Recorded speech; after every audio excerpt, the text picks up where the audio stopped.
Alors une fois qu'on a parlé du design, qu'est-ce qui fait le design? Parlons des choses. Et soyons extrêmement concrets. Parler de design dans un pays comme le nôtre, bah, c'est parler de cuisine. C'est une très bonne métaphore pour le faire. Et finalement, le design, c'est quoi? Le design, c'est ça. D'un côté, vous avez la purée de votre mère ou la purée de Trois Gros. Bon, la purée de ma mère est très bonne. J'ai goûté celle de Trois Gros. C'est vraiment quelque chose d'exceptionnel. Donc, cuisiner, c'est mettre de l'amour, c'est interpréter, c'est faire une recette qui évolue, mais c'est toujours bon et on sait toujours ce que c'est. Vous reconnaîtrez toujours la purée de votre mère. Et puis, de l'autre côté, pour s'alimenter, il n'y a plus de gourmandise, on fait la purée mousseline. Alors la purée mousseline, ça peut être très bon, hein. Quand on est ado, on fait du camping et tout, on adore, c'est des souvenirs. Mais dans un cas, on a une technique avec une recette qui est réplicable. Puis dans l'autre cas, alors on est dans la conception, hein. C'est un procédé qu'on a mis au point et qu'on peut répliquer indéfiniment, ça a toujours le même goût. On peut un peu la hacker en mettant plus de beurre ou du lait, mais bon. Et puis la purée de maman ou la purée de Trois Gros, c'est un art, c'est vraiment de la création.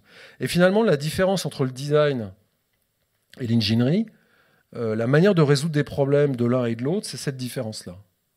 Alors cette différence entre art et technique, on la retrouve dans plein de domaines.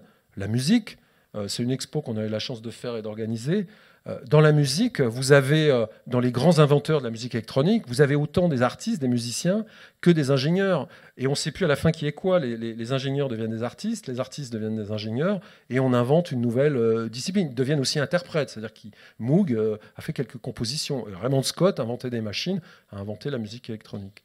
C'est un exemple extrêmement intéressant. Le jazz, la manière dont on interprète à partir d'éléments communs pour faire quelque chose d'inconnu, c'est très proche du design en termes continental européen, c'est-à-dire de création, et on n'est pas dans la recette. Alors j'adore cet objet parce que cet objet, il agace, il énerve les gens de l'UX. Mais alors, cet objet est l'objet le plus détesté dans le numérique, parce qu'ils ne l'ont pas compris simplement. Alors, ils disent, oui, c'est un designer qui a un ego gros comme sa tête. C'est Philippe Stark qui n'est pas gros, hein. C'est un objet qui sert à rien, on s'en met partout, il n'est pas ergonomique, il n'est pas utile, etc. Ok, vous avez raison. Et pourtant, il se vend.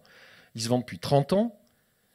Il est devenu même une icône, voire plus un symbole des années 80. Donc c'est une réussite. Et pourtant, les gens de l'ergonomie et de l'UX le détestent.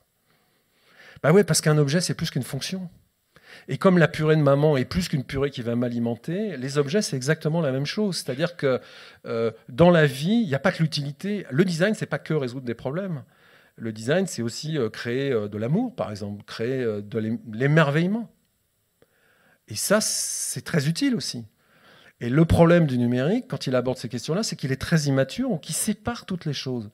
Le design, il a 200 ans, l'architecture en a 2000. Là, on a depuis que l'homme existe. Donc, il y a une question de maturité et d'apprentissage. Et d'autre part,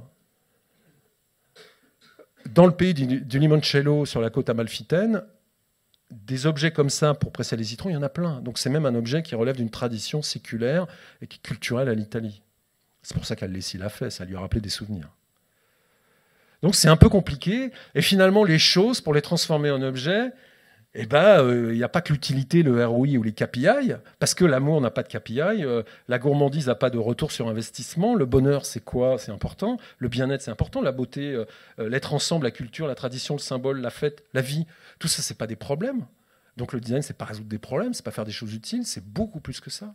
Et pour transformer les choses en objets, il faut aussi ça. Et le numérique n'a pas toujours réussi à le faire.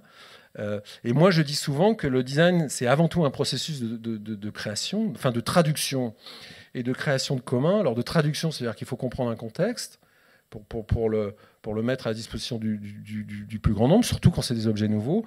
Mais de création de commun ou d'intégration dans des communs, ça veut dire dans des cultures, dans des choses qui sont partagées. L'histoire d'Alessi et du Julie Salif, c'est un bout de l'histoire d'Italie. Donc pour eux, ça fait partie de cet espace. Ça appartient à personne. Mais c'est là, et on peut le réinterpréter comme a fait Stark. Puis les communs, c'est aussi de dire que le design, c'est la ville, c'est des espaces publics, c'est des espaces aménagés, c'est des espaces domestiqués, des espaces informés dans lesquels on se déplace, dans lesquels on sait qu'on va vers tel endroit, et mais je suis à Paris. C'est extrêmement important, les communs. Et c'est facile, c'est très dur à construire, c'est très facile à casser.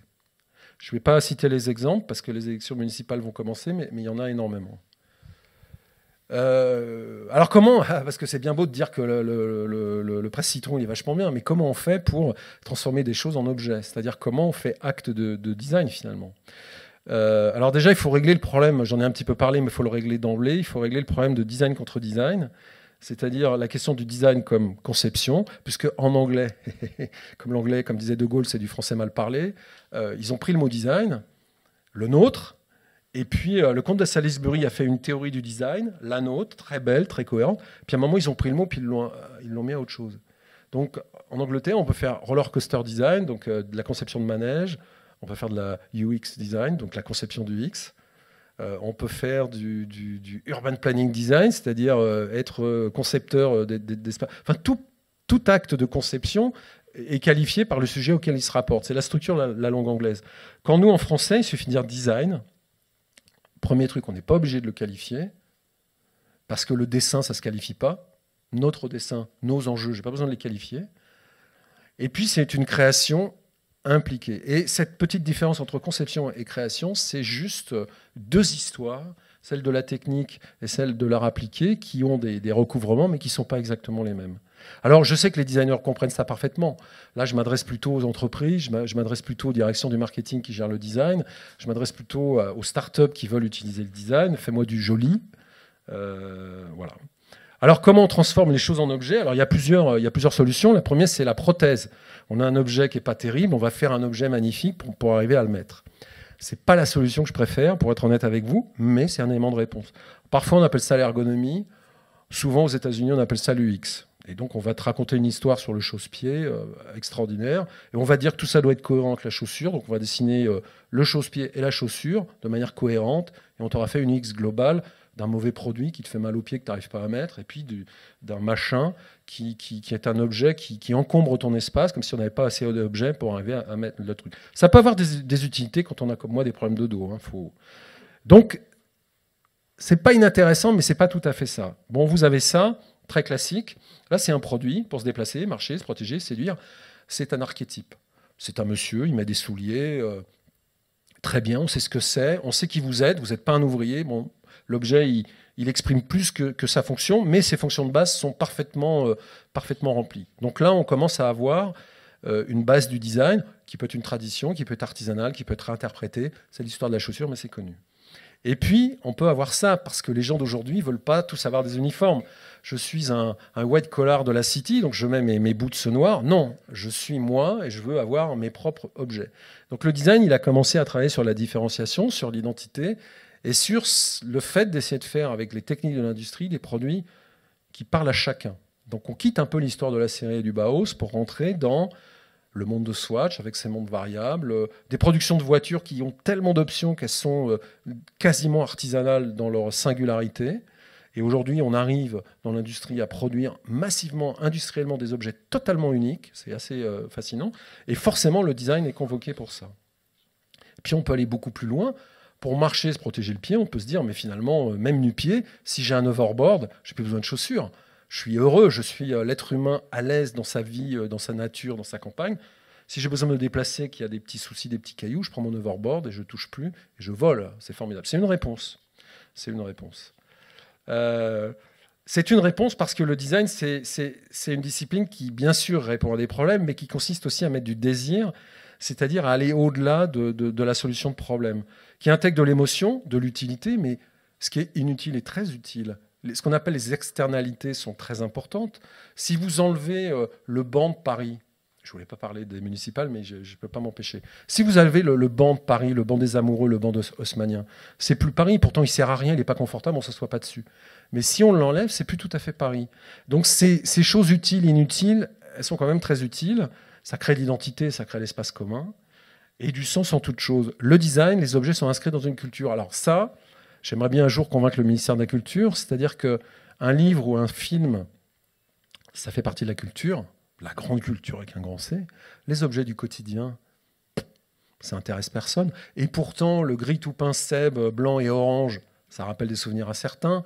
Les toilettes qu'on trouve dans Paris, ça fait partie ça a été inventé en France, ça fait partie d'une sorte d'identité de la ville. La Twingo numéro 1 que j'adore, qui est cette petite voiture rigolote, qui est totalement dans un esprit français. Est-ce que c'est pas un objet culturel qui dit un peu ce que nous sommes? Une voiture qu'on dessine de l'intérieur, où ce qui est plus important, c'est la place, l'architecture, les voitures à vivre, comme disait Renault à l'époque. Bon, est-ce qu'il ne dit pas exactement qui nous sommes, cette voiture? Et est-ce qu'elle n'est pas la fille de la 2 chevaux et la 4L? Totalement, qui sont des produits français. Donc pour moi, c'est des éléments de culture et un contexte. Et on a quand même en France des produits qui disent ça. Et ça, c'est important. Mais ces objets sont plus que des simples solutions de problèmes. Finalement, le design, c'est une culture du projet comme ambition, c'est-à-dire que faire des choses, c'est mener un projet. Un projet, c'est une ambition. On revient au dessin.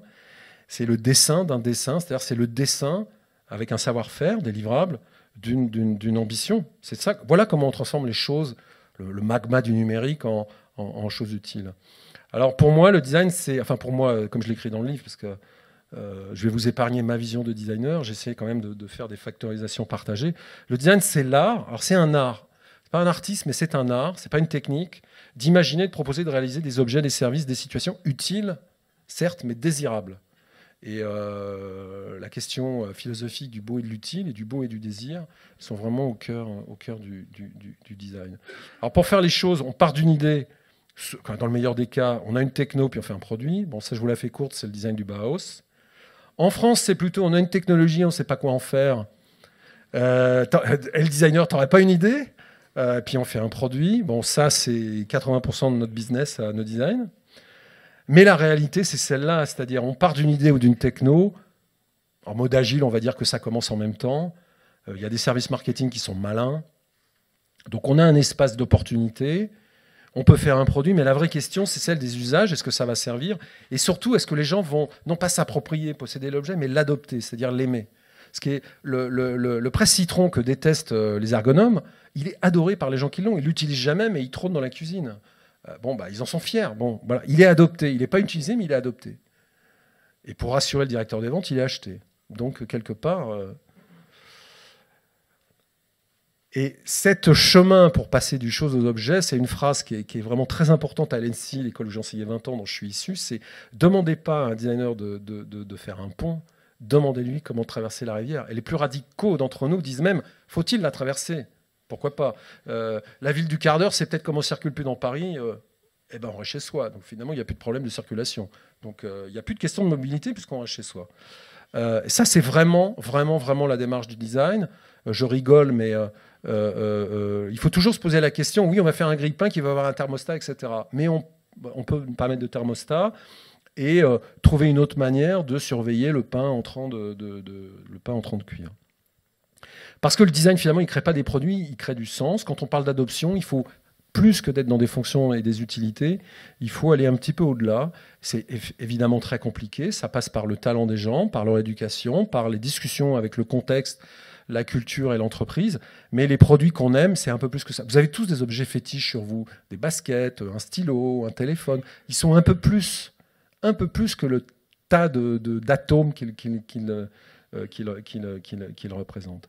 Alors, un exemple de pas traverser le pont, faire la rivière, un exemple concret, on a inventé avec Angelo et Parrot un drone qui suit automatiquement. Alors, les techniques étaient là, mais qu'est-ce qu'on peut faire? Et finalement, on n'a pas inventé un drone qui nous suit automatiquement, mais on a inventé un drone qu'on pilote avec un doigt et une montre. C'est-à-dire une sorte d'ABS, de pilotage simplifié du drone. On était parti pour faire un truc automatique d'ingénieur, on a une techno, on ne sait pas quoi en faire. Puis finalement, on a inventé un autre usage beaucoup plus simple et sympa, c'est-à-dire que quand on skie et que le drone nous suit, on peut recadrer, ou quand, comme Angelo, on court sur le pont, on peut d'une main régler le fonctionnement du drone. Et le design, c'est aussi être très en amont dans les projets. Alors, nos amis américains qui adorent mettre des étiquettes appellent ça strategic design, mais ici, chez nous, quand on voit Roger Talon qui redessine l'avenir de la SNCF avec le train Corail, il ne faisait pas de la stratégie, il faisait juste des trains. Nous, c'est un peu pareil, on fait juste notre métier sur des choses qui servent à rien. Faire voler des drones, on a très bien vécu sans. Voler, c'est un rêve de l'homme, mais faire voler des machines et rester au sol, Blériot va dire « T'es gentil, mais moi, je veux aller là-haut. » Donc, ça ne sert à rien, un drone. Sauf qu'on peut faire des photos, on a réinventé la photographie. En fait, ce n'est pas des drones, c'est des appareils photo. Et là, le point de vue entre le photographe et l'appareil change. Et là, c'est un espace nouveau, intéressant.